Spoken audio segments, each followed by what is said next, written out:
রবীন্দ্রনাথ ঠাকুরের গিন্নি গল্পটি মূলত এক স্কুল শিক্ষকের অসংবেদনশীলতা এবং একটি ছোট ছেলের আত্মমর্যাদায় আঘাত পাওয়ার গল্প।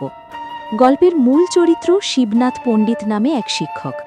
তিনি ছাত্রদের পড়ানোর চেয়ে তাদের বিদ্রূপ করতে বা তাদের দুর্বলতা নিয়ে তামাশা করতে বেশি পছন্দ করতেন। তার শাসনের ধরন ছিল বেশ অদ্ভুত। তিনি ছাত্রদের কোনো অদ্ভুত নাম দিতেন বা তাদের এমন কথা বলতেন যাতে তারা লজ্জায় কুঁকড়ে যায়। গল্পের নায়ক ছোট বালক আশু। সে ছিল শান্ত এবং কিছুটা লাজুক স্বভাবের।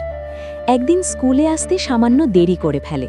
এটাই ছিল শিবনাথ পণ্ডিতের জন্য তাকে আক্রমণ করার মোক্ষম সুযোগ।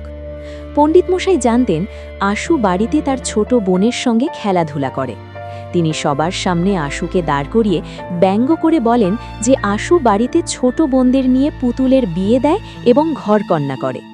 এই তথ্যটি সবার সামনে প্রকাশ করে দিয়ে পণ্ডিত মশাই আশুর নাম দেন গিন্নি। পণ্ডিত মশাই যখন তাকে গিন্নি বলে ডাকেন তখন ক্লাসের বাকি সব ছাত্ররা হো হো করে হেসে ওঠে। আশুর কাছে এটি ছিল এক চরম অপমাননা।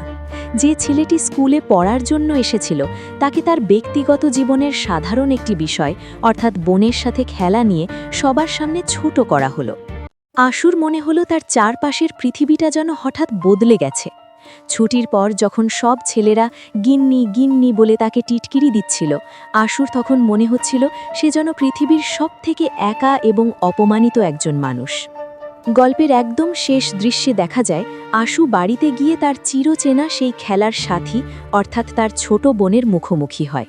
কিন্তু অপমানের দহন তাকে এতটাই বদলে দিয়েছিল যে প্রতিদিন যে খেলা সে আনন্দের সাথে করত সেই খেলার প্রতি তার তীব্র ঘৃণা আর লজ্জা জন্মে যায়। যে বোনটির সাথে সে গিন্নি সেজে ঘরকন্না করত, আজ তাকে দেখলেই আশুর সেই স্কুলের অপমানের কথা মনে পড়ছিল।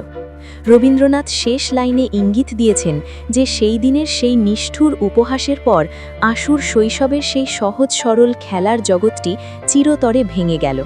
একটি শিশুর নির্মল আনন্দকে শিক্ষক ও সহপাঠীদের বিদ্রূপ বিষিয়ে দিল। রবীন্দ্রনাথই গল্পের মাধ্যমে তৎকালীন শিক্ষা ব্যবস্থার এক নিষ্ঠুর দিক ফুটিয়ে তুলেছেন।